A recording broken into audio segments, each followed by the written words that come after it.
Oh. Hello. Look at that. It's almost pretty. It's almost too much light. You think so? Hey. Yeah. It's almost too much light. You're right.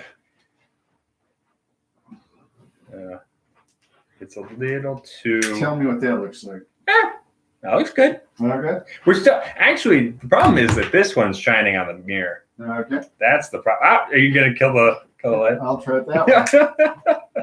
Actually, I think it's fine either way because it's gonna. No, we need that one. Both? Yeah, I think this is fine. I like daylight. It's fine. It's bright. hey, folk, how you doing? What's going on? I know. Hey, Alex Budry. I don't know if I've seen you around here before, man. Oh, hey. Yeah, slide over. That's cool. There we go. Oh no, the mirror. I know the mirror's a problem. The mirror's a problem. We need we need to get the flag out. The flag? Block it off. We could do that. I think that's what we need to do. Yeah. We're gonna take care of that real quick. Sorry about that, guys. Our bad. We are taking care of it. Yeah, I know, right? Just get rid of them. Just trash them, Brad. That's probably the best way to go. And good to see you, Mr. Whiskey Wise, Mr. Weddle. Always a pleasure. Yeah.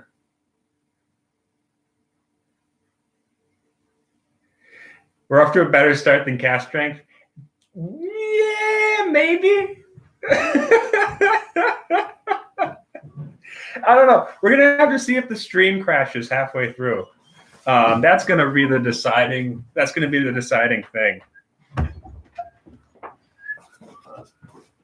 Flip this over.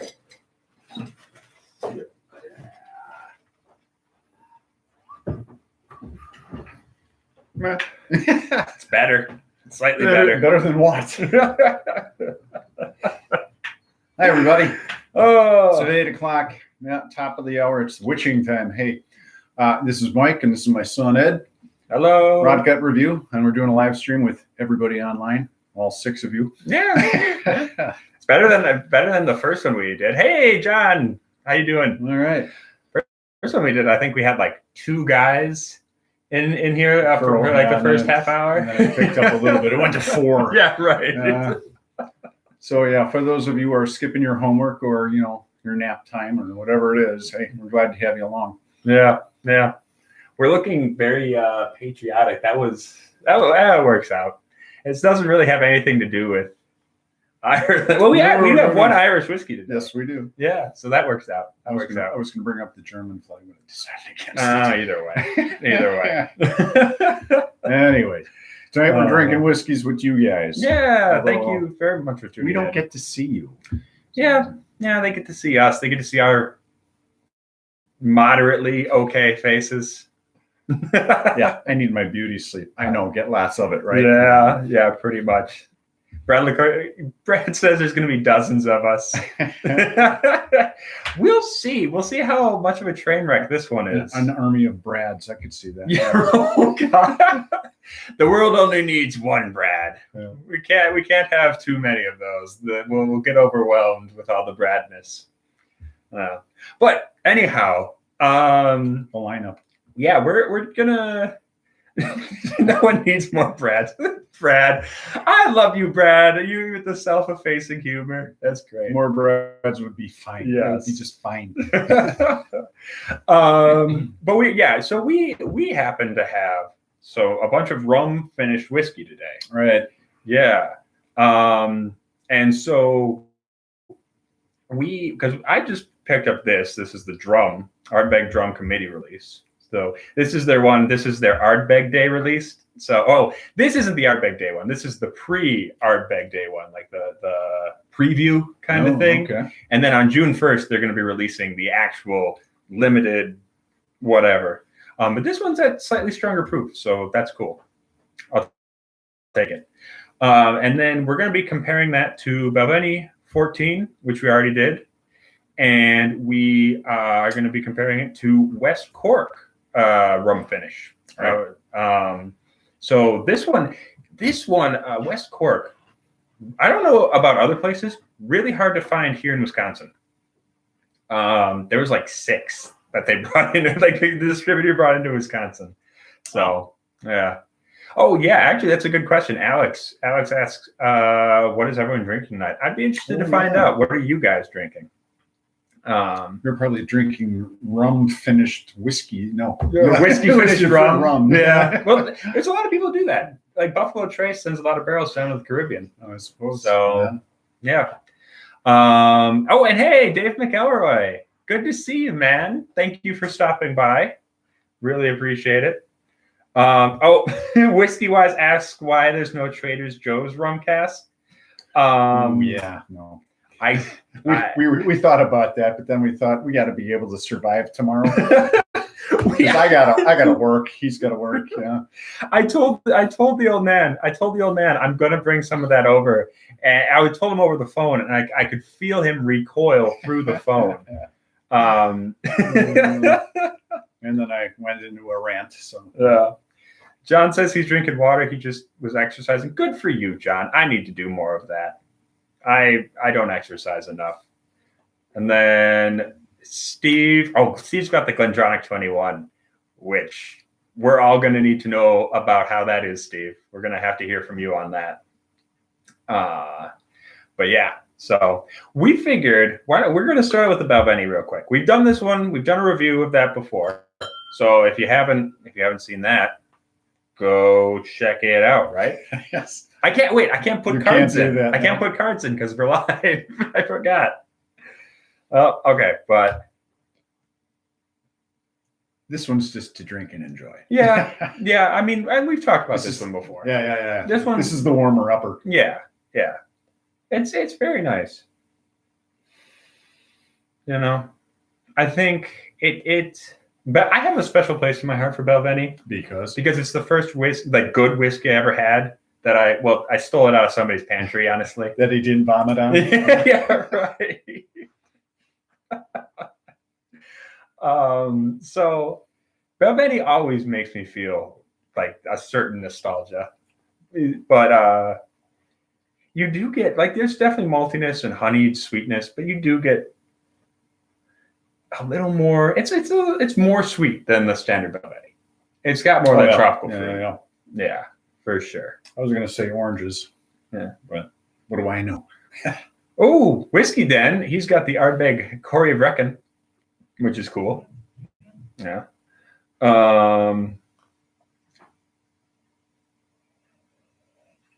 Yeah. Also, if you guys haven't gone, and I mean, I'm sure most of the people here have checked out Whiskey Den, but if you haven't and you're watching this afterward, go check out Whiskey Den. Why haven't you checked out Whiskey Den? Go do it. Yeah. I've already imbibed. Mm-hmm. Yeah. There's nothing wrong with Balvenie. I love Balvenie. You know, it's funny to me because the more Balvenie I drink, the more I realize, because I loved it so much because it was malty and sweet and sure, it was very tasty. Yeah. But there is something slightly it's the old baby puke thing. There's do tell. Well, okay, so Richard Patterson, right? Whenever he talks about what is the brand he runs? Dalmore. Yeah. But he always talks about frickin' how Speyside whiskeys have a tiny element of baby sick to them. Just a little baby sick. I suppose. You know what I mean? Like it's sweet. It's sweet still, but it's slightly acrid or something like that. I don't know. I think ever since I heard that, I was like, God dang, that's in my head now. Yeah, right. What are we drinking? Clean the glasses as best you can. Yeah, right. So yeah, it's very tasty. Yeah. All right. So I was going to get into the woods. Sure. All right. So cast bourbon. I wasn't sure then with the rum casks. Right. Now they're getting all that stuff from us. So back in the day when this was pure Scotch and pure Irish whiskey, they had their own wood, oak coopers did their thing. Oh yeah. Why are they, Well, okay. why the change in flavorings and start using, bourbon and rums and sherries and ports and, now it seems like you've got, where you had just 3 straight up good whiskeys. Now you're kind of jumping and, I don't think almost into flavors. Okay, here's the thing. It's a little bit true. Here's the thing that always kind of bugs me, because I know some people. Steve A says because barrels are expensive, and that's true. That's true. Yeah. That's true. Making new barrels is expensive, and finding the wood, I suppose. Ireland, they don't have much. Ireland, yeah. As I always say, his people stole all the wood. Hey, I'm only 50% English. Only. Yeah, that's true. That's true. But yeah, so, and Steve A is already getting at it, is that used barrels work for lighter whiskeys. Oh, okay. I think which these are. Part of the thing is you gotta remember is like Scotch style, the way it's because Scotch and Irish have both developed as a style where they don't want overly oaked whiskeys, and bourbon, you get a ton of oak because it's a new charred oak barrel. Yep. I'm sure Mr. Weddle can tell us more about this if he wanted to. Hey, Freudian, what's the good word, man? Because he actually worked in a cooperage. Ooh. But the thing is that back in the day, because the Spanish have a ton of cooperages because they're making barrels for sherry and port. Port is Portugal, so okay, yeah. Yep. France has got a ton of cooperages. Yeah, and French oak is a big thing. So yeah, like there are still cooperages in Scotland, and there's like one cooperage left in Ireland because the Irish pretty much only use other people's barrels. The Scottish have a few cooperages left because they're actually taking other people's barrels, breaking them down, and making hogsheads out of them. Oh. So they're making bigger barrels for aging Scotch because they think that leads to a better Scotch whiskey. Sure. Yeah. But so back in the day, before bourbon became a thing, right? The Scottish were bringing in sherry barrels because the English and the Scottish were drinking a bunch of sherry. So they had leftover barrels that were used to transport them. So they're just like, well, we might as well use these barrels. You're right. I'm not going to refill them. I'm not going to waste a perfectly good barrel. You know what I mean? And so, we're in double digits. Neat. Or we were. Now we're at 9. But we're not gonna waste a perfectly good barrel, right? And so that's kind of where starting used barrels came from, was because they had these barrels lying around. They're not going to send them back to Spain. Might as well use them. Get the refund, I would think, Yeah. But, and then, so there's less coopering going on over there than there used to be. Right. Because, way back in the day, everyone was just using new barrels. But then finishing barrels, like finishing stuff, that's relatively recent. Oh, yeah. Yeah. So I think it really, really took off. Like Balvenie started doing it a while back. And it was like a decade before it really caught on. Yeah, it was I think it was late 70s, 80s where they started finishing stuff. Like that. You'd always blend different barrels together, and you might blend bourbon with sherry and stuff like that. But taking stuff out of the original barrel and putting it in a new barrel was kind of a new thing that I know Balvenie was doing. Some other Spacesides were doing it. And then recently it's caught on like fire. Right. So, and that's why now they're using rum, because they did sherry, they did port, they did French wines, Cabernet, all sorts of stuff. And, and you're right. Like it is flavoring, kind of, sort of, kind of. It adds a little corns, right? Sweetness. And I think because that's the thing, people get angry about if you put a flavor. Are we getting away from the purity of what whiskey should be? I think that's kind of a bad faith question, honestly. It's a trap. It's true. Right? Because who gets to say what whiskey should be? If I put this in a sherry barrel, it's going to pick up sherry solids. It may not pick up any actual sherry liquid, but it's going to pick up some of the solids that were left in the barrel from when the sherry was in there, right? So is there sherry in my whiskey?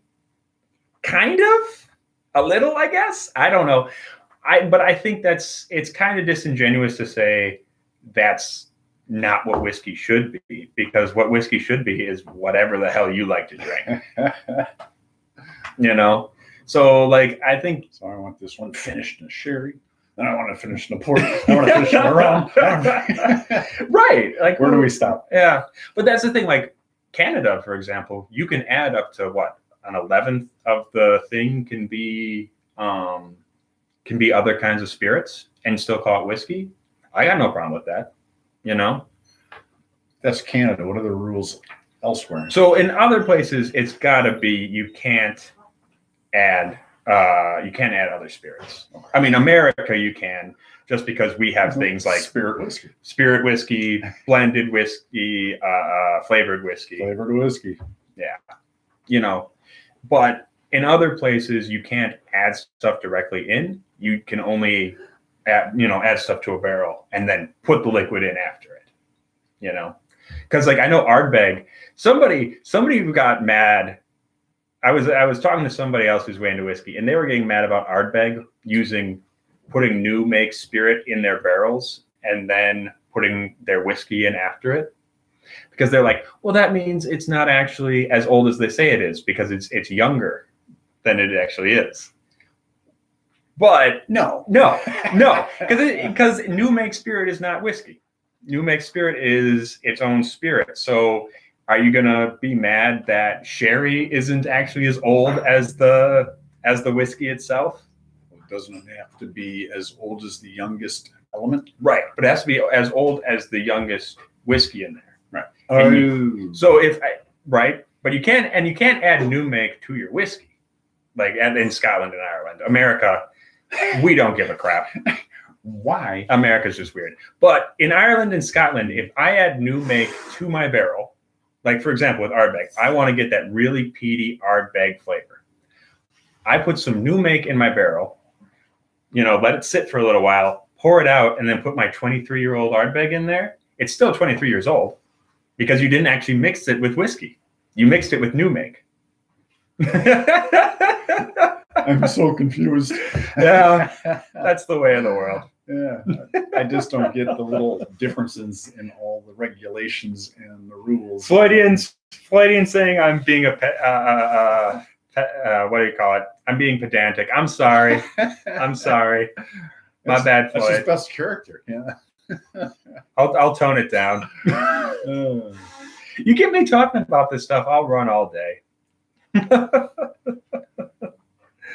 But yeah, so that's Balvenie. I really like to compare this to the West Cork. Oh yeah, definitely. Because I think obviously Ardbeg's going to be a different creature. Oh, with the smoke? Yeah. Floydin wasn't talking about me. He was talking about other people. Oh. I see. I mean, I wouldn't blame you for thinking I was pedantic, though. He is once in a while. I am. Okay, so there you go.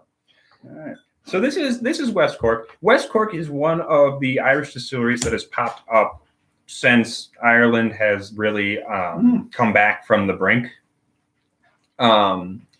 This is 12 years old, single malt. So Ireland, like Scotland, it's all malted barley. It's all done in a pot still. And then they're finishing it for, I believe, 6 months in West Indies rum casks. Do people actually still call them the West Indies? I feel like it's just the Caribbean at this point. the British still call it the West Indies. Okay, so which one was which? That's the Balvenie. Or colonies. Yeah. Now, yeah, that's what I said. I am picking up a lot of sugar sweetness. Yeah. I thought that was kind of a cleaning solution initially, but once it opened up, that smells so much sweeter. That is crazy sweet. Yeah. I actually. Oh yeah. See, the Balvenie actually comes off is a little bit more. I guess I would say malt. It actually smells more malty. Sure. And I'm wondering, is this triple distilled? I'm guessing this is probably triple distilled. because I'm getting a lot less grain influence. Anybody know? Yeah. Hey, there. No. Floyd, you didn't like the peat shard cask.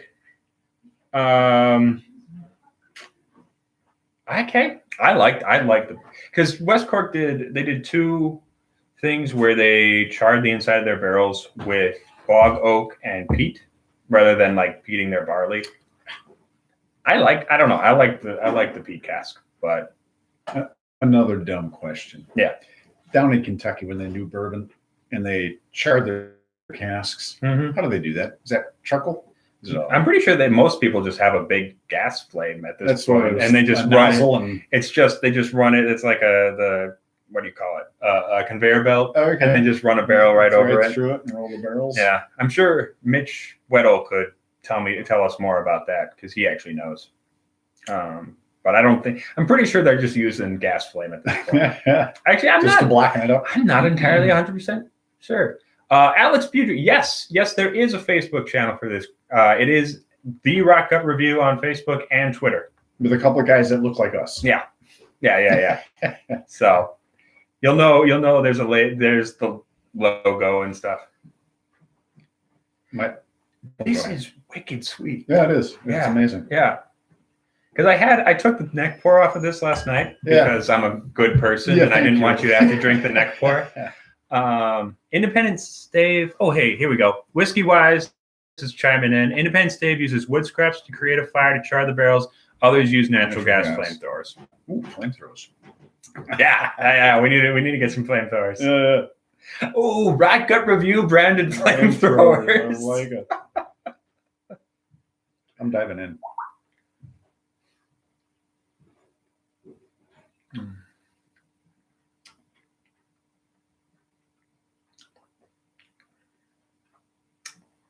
Still sweet. Still very sweet. Yeah. Floyd was saying he didn't hate the peat shard, but he just thought it was strange. Yeah, that's fair. And he usually likes peated whiskey. Yeah. Link. Oh, should I put a link to the Facebook group? You guys are going to make me work. All right, let's do it. Link. Or there it is. Oh, Steve's on it. Thank you, Steve. I forgot we have a moderator now. I thought he'd be drunk by now. Oh, no. His links are getting deleted. Why are your links getting deleted, Steve? That's weird. Okay, well, I'll let Steve take care of it. This one is interesting because on the nose, you know what this reminds me of? This reminds me of Scapa, the Orkney one we did. Okay, sure. Because Scapa was like drinking a Hawaiian's king roll. Oh, yeah. And this is very similar to that. Like it's very tropical, fruity. There's not a lot of grain influence here. This is a lot of cask. A lot. Yeah. You get a ton of rum off of this. This is wicked rummy. Like me. But you know what I'm noticing? Well, I like okay. I was thinking I'd like the Belvenie more than the West Cork, but guess what? You like the West Cork better? Do. I'm going to say this for the West Cork. There's a really nice, there's a lot of sweet fruit. There's almost like a candy cane kind of thing too. I'm thinking like pineapple. There's pineapple. No, a lot of pineapple. Yeah. But like just a touch of like almost cotton candy and candy cane. Yeah, like. But the finish is the most interesting part for me, right? Because the finish is heavily influenced by the rum cask. Heavily influenced by the rum. It's how long do they leave it in there? 6 months. 6. That's a long time. Yeah. Oh, Floyd, I'm sorry. He says the working evenings is not working out for him because of where everyone goes live during the evenings. Yeah. And it's a school night. Yeah, I'm sorry about that, man. Can't be drinking on a school night. But it's really vegetally and grassy on the finish. almost like, because you know how some rums, they're kind of funky. They're kind of like funky, grassy. Like rum agricole is kind of grassy and hay. Hey. Hey.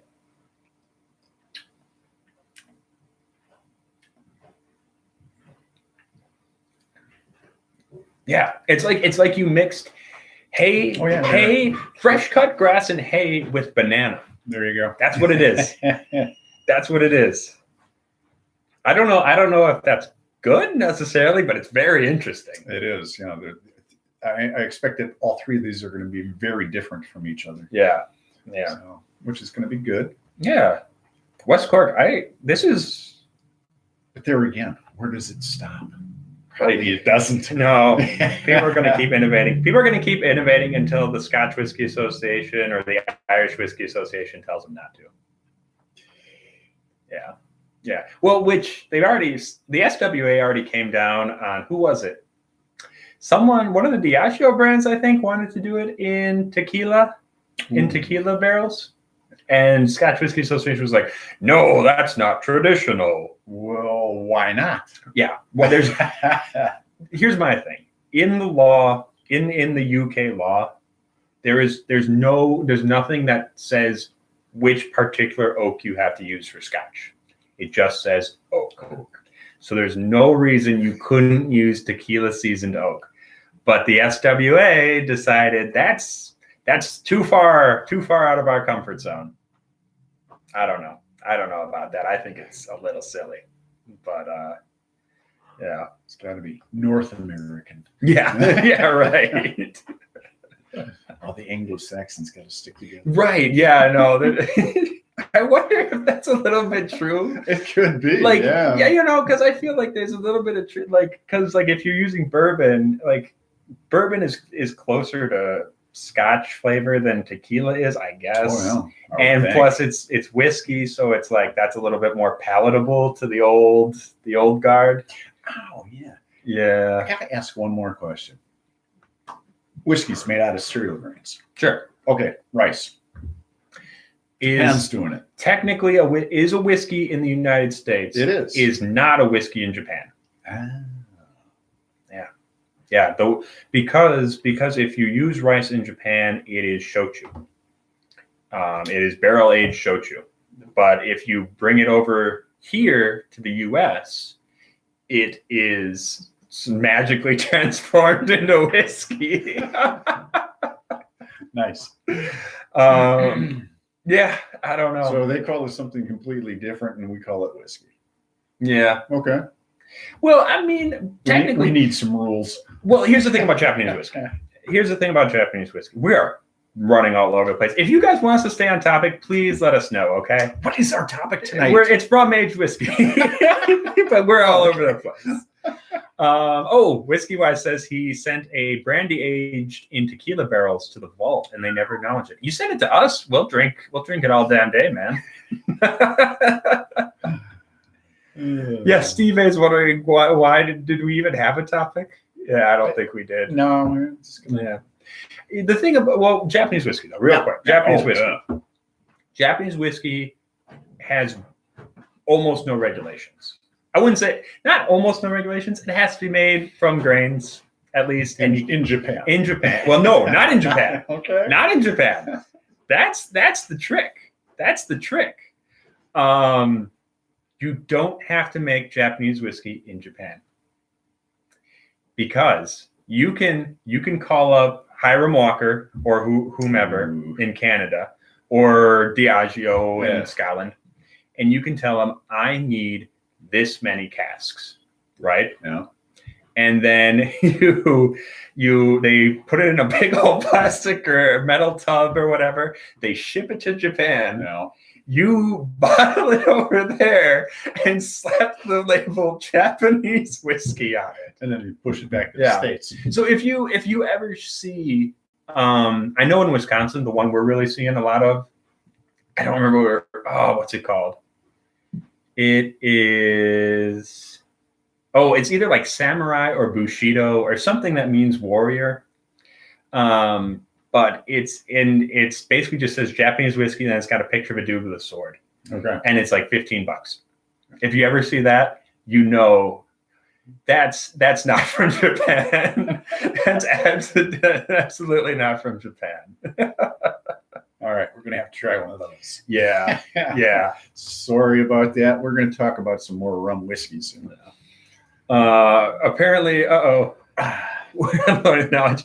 Arms flailing as the show spoons around and around. That's what Whiskey Den says. Yeah, that sounds about right.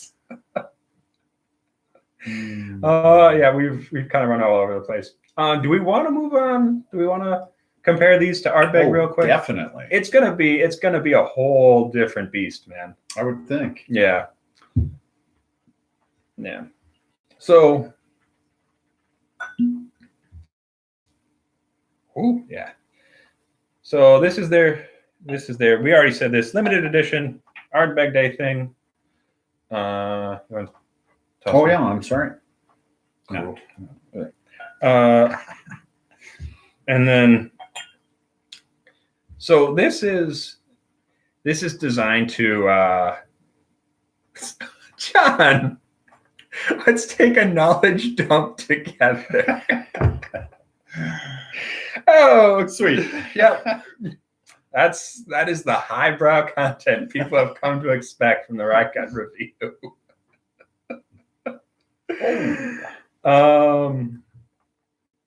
Okay, so this says smoke all over it. Yeah. Wow. Yeah. Well, yeah. It's hard to find the rum in there. I wonder. Yeah. Well, hold on. You got to get past the smoke. You got to let your nose acclimate to the smoke a little bit. Yep.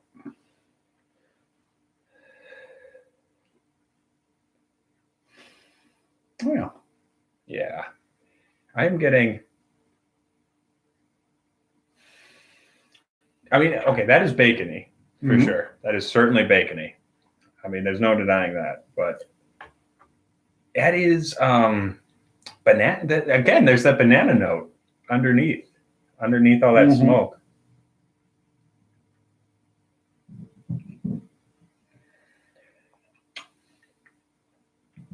Oh wow. Yeah. I mean, you get a big blast of smoke, the big bonfire, but it is a big bonfire, and there is still some kind of iodininess there, but it is tempered by some. Wait till you taste it. It's huge, and then the finish is this dark chocolate. Oh, yeah, yeah, that's pretty nice. That is pretty nice. Yeah, you're right. Totally. That finish is very, very chocolatey. Ooh. Ooh. I got it. Whoa. That's interesting. Because I feel like once even past the smoke, even past a little bit of fruit, there is something. I think what did they say? This is their tasting notes. I'm very frigate pine resin, wood smoke, sea spray, banana, pineapple, sea spray, sure. Lavender, licorice, vanilla. My favorite color. Oh, and you called it. They say dark chocolate. Oh yeah, you can't miss that. Yeah. I will say. Yeah. I didn't. I will say there is an interesting kind of spicy note. Once you get past the smoke. Once you get past the smoke, there's a little bit of, it's almost like, it's kind of like pine wood or something. Mm-hmm. And usually we say that's a bad thing. Usually in this case, it's just another flavor that's added with all the rest of these. I think that's actually pretty well balanced in there. For 8:30 at night, it's almost too complex for me. Yeah. I'm lucky to find my way upstairs. You know what this ginger snap cookies? A little bit, sure. A little bit of ginger snap. Yeah. Oh, I'm sorry, man. They can't really see the bottle. My bad. Ardbeg drum. So this is the drum committee release. So 52%. As far as I know, this is their usual Ardbeg, or not usual. This is their more or less standard Ardbeg in from bourbon barrels, finished for how long was it in 6 weeks. Was it 6 days. I don't know. 6 hours. Something like that. Yeah. They just say it seems like a very short it's time. finished in X rum casks from the Americas. Okay. So we somewhere In America. Florida. Yeah. Yeah. Yeah. I don't think so. I mean, it could be, but It could be. They have cane sugar in Florida. They do, and I'm sure they make. They do. Down. Yeah, oh yeah, they make rum everywhere these days. But I would guess probably Barbados, Puerto Rico, somewhere in that region. If I had to guess, I mean, because they're making Jamaica. Yeah, yeah. Again, I like that they're using these terms: the West Indies and the Americas. We're gonna set sail for the Americas and steal all their crap. They want your wood. Yeah. Rum. Yeah. Yeah. Floydian is saying, "Oh, we should do a worst whiskey live stream." No, not a good idea. Oh, we're totally gonna do that. That's gonna The barfing, the puking is not good. Would we do that on a Tuesday, or would we do that would we replace it with a Wednesday episode? I don't know. Yeah. No, good question. Because the other one way or the other, we might have to drink two days of bad whiskey. Yeah, no. We hurt ourselves enough just on one day. Oh, I think that'd be maybe if he's not up for it, I can do it. I'll stumble through. Bradley Clary is pointing out we did do that on the Cast Strength channel not too long ago. Oh yeah, that's true. We did actually. Oh yeah, We drank through everything we had drank up until that point. And Brad, you were doing just one that night, and I can't remember what it was, but it was awful. I mean, I feel like his usual one is missed, but it probably was. Maybe missed, yeah. Oh man, yeah.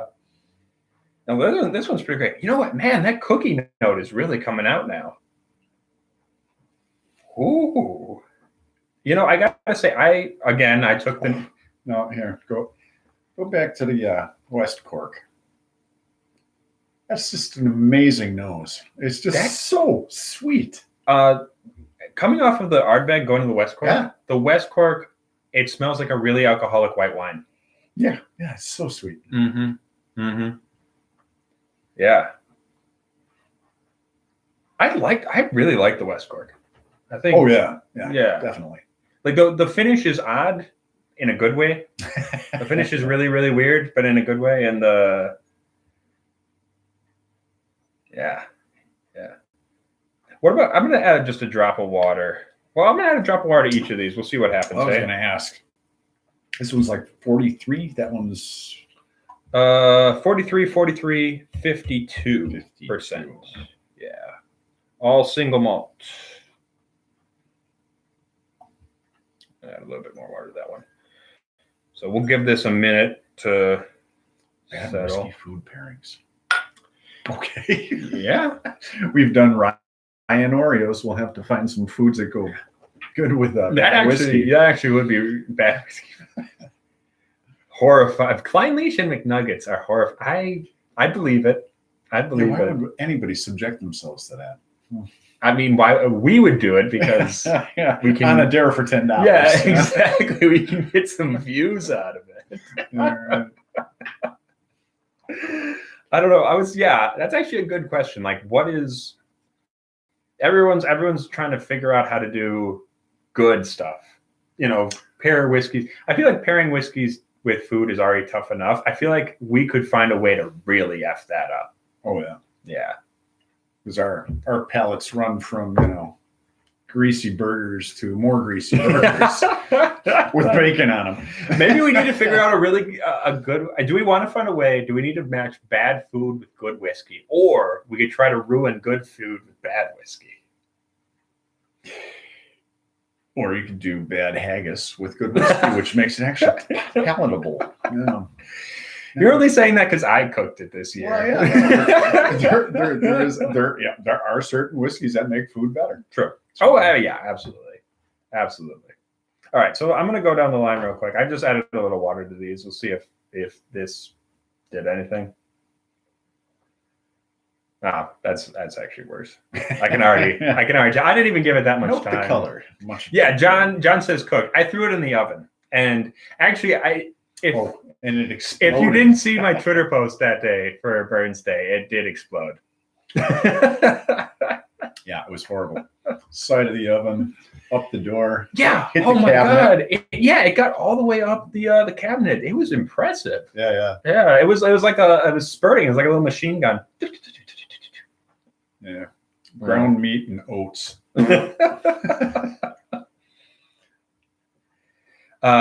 Whiskey Wise says anyone can make bad whiskey, make things taste bad. You're right. That is a good point. Yeah. That is a good point. Even in cocktails. Yeah. Oh, you can't get enough syrupy sweet on top of some of that stuff. That is true. I think, I think that's something we found out is that, I think a lot of people, cocktails started out Prohibition era as a way to cover up crappy liquor, right? Right. I would just use a towel. Yeah, right. Me personally, from our experience trying to make cocktails out of bad whiskey, I'd almost just drink the bad whiskey. Because they tend to just ruin the cocktail. It did, yeah.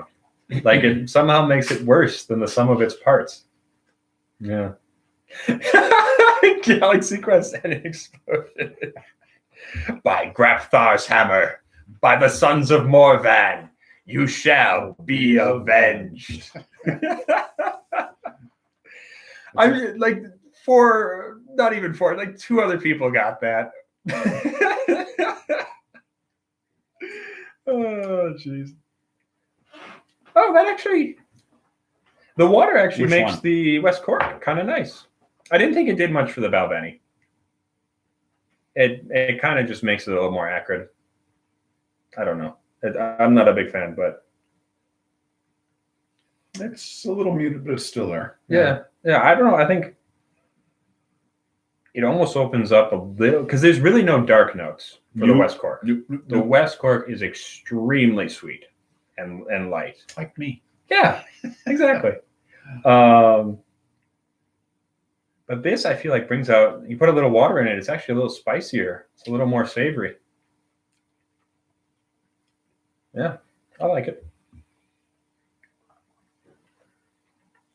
Yeah, and it still has that weird agricultural finish. I dig it. All right, check that out. Whiskey Wise is saying cocktails date back long before Prohibition. Cherry Bounce was a super popular cocktail around the turn of the 19th century. People have been making bad booze for a long time. That's okay. Yeah, that's you got a good point there. Yeah. Because because the Sazerac, we were just talking about the Sazerac was made back in, what was that? 1850. Old times. So yeah, that was way before Prohibition. You're totally right. Yeah. Actually, you know what it was though? What was it? Well, Prohibition made something popular. I'm pretty sure it was like soda. They had soda before Prohibition. They were making ice cream sodas and crap. Yeah. But I don't think people really started drinking soft drinks until Prohibition era because they needed something sweet because they out of liquor, I guess. Yeah. I don't know. Yeah. I always thought the Prohibition era made the Untouchables popular. What do I know? And Tommy guns and fun stuff. Bradley Clare, he says it's a pretty ancient idea. I would imagine so. I think the thing is, for a lot of time though, even before distillation, you go back to the Greeks, right? The Greeks were drinking ancient Greeks were drinking some terrible wine. Yeah. They were drinking horrible. That stuff was because ancient Greek wine was just a slurry. It was like an alcoholic paste almost. I feel like I don't know how far back that goes where people figured they could start mixing better tasting stuff in. I think for a lot of history, the booze probably was the best tasting thing. Yeah, I think you would want to mix something in. Right. Yeah. At least water it down. Yeah. If you can choke this down, you'll feel better. but you might vomit in the meantime. Yeah. Yeah. Whiskey-wise, the same. A lot of distillers and brewers made soda during Prohibition. Makes sense. You know, Yeah. because they couldn't make booze. Yeah. So, yeah.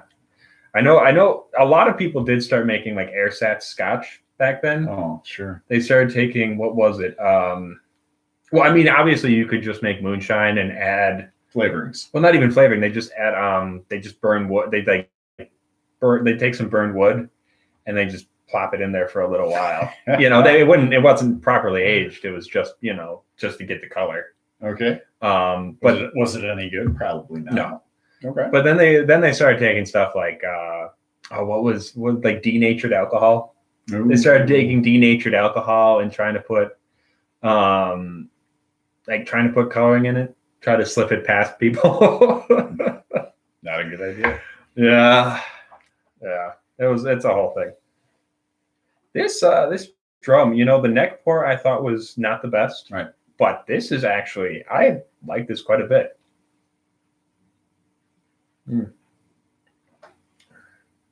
Yeah. I don't know. I think it's good. Ardbeg releases kind of a non-age statement thing every year. I don't know if I've had a bad one. What does that mean? A non-age statement? Yeah. Oh, it doesn't tell you how old it is. But it's got to be. Well, for Scotch, it's got to be 3 years old. Yeah. Scotch and Irish have to be 3 years old. So you got to assume a non-age statement, the youngest ingredient is at least. Well, yeah, it's at least 3 years old. Otherwise, they would say, "Hey, this is 6, this is 10, this is 12." No, not necessarily, because a lot of people have been conditioned to think that a 6-year-old whiskey is going to be too young, or an 8-year-old whiskey is going to be too young because, back in what was it? Someone can correct me, but the 80s, 70s, 80s with the whiskey lock, when they had so much whiskey and they really couldn't get rid of it. Yeah. They really started pushing the idea of age statements. I mean, people have always labeled their stuff. John, don't you start with that. Don't bring that stuff in my chat. I don't want to see it. But so now I take a cask in Ireland and I age it for 12 years. Right. I take it to Texas. It's a whole different beast. And I age it for 1 year and it tastes like 12 years over there. But that's the thing. Your random jagoff in the liquor aisle is going to go 12 years. Right. Because we've heard that the oldest Scotch and the oldest whatever is the best and is the most, it's the most expensive. It's always the most expensive. 8-year-olds. Oh, it's Lebowski. I see. Okay. That makes more sense. And I found that not to be true. Sometimes you get too old, you get too oaky, too many tannins. And, sometimes the 9-year, 8-year, 10 years are better. Right. So. Oh, yeah. I think that's the thing. The reason, to me, really expensive. Yeah. The reason old stuff is really expensive is because there's less of it. Scarcity. It took them a long time to make it. A bunch of it evaporated in the barrel, and now they got to charge extra. Yeah. And that's the thing. And because of marketing, they were able to say, this is a big deal. The age statement is a big deal. And you should buy this because of its age statement. And and it costs money to store something for that long. Oh, yeah. Yeah, of course. I mean, because you got it in a warehouse, you got it in a bonded warehouse, it's going to have to sit on it. And you got to pay taxes on all that stuff. You pay taxes when you make it, you pay taxes when you put it in the barrel, you pay taxes when it comes out of the barrel. You pay all sorts of stuff. But I don't know. That's the thing that bothers me a little bit is that we have come to fetishize age so much. Especially if you get into 30-year-old whiskey. I mean, I've had 30-year-old whiskeys that I loved. And I've had 30-year-old whiskeys that I was I would have rather drank Glenfiddich 12. That's a thing. Yeah. So a matter of taste or a matter of poor taste, depending on who's buying the old stuff. Yeah. Well, and at some point you're paying for it because it's a social a social status kind of thing. I bought the rarest Macallan. Look how fancy I am. I expect Brad will do that when we come up to Canada. Yeah, right. hey, I got it. Whiskey guys are saying they pay taxes on it. They could have sold several barrels of younger whiskey in that time. And he was saying, whoop and holler is one of the worst bourbons I've ever had the displeasure of drinking. Nice. And Brad's saying, come on over. Yeah. I'm curious because Brad was just saying we will. Brad was just saying he dropped some exorbitant amount of money on a bunch of whiskey. And I am very curious as to what he got. I'm wondering. I'd like to know what exorbitant is. Is that a quicker picker-upper? Yeah, all right. Oh. Yeah. So, man. There he is. Oh, he made bad decisions. Oh, well, it'll be tasty. Brett, I'm quite jealous of you because the one really old whiskey I wanted to get was Redbreast Dreamcast. Irish time, which was whatever time over here. I don't remember. It was some odd time. So I set an alarm and I was all ready to go. Early morning. I was all ready to go to buy it. And it was like $700. And I was like, all right, I don't care. I got some money tucked away. I'm buying Redbreast Dreamcast. And I got it already. I'm good to go. I get to the page and they don't ship to America. But they do ship to Canada. And they do ship to Canada. Oh. And at this point, I didn't know him. I didn't have anybody who could grab something for me. Sure. I should have called our cousin in Ireland or some bullshit.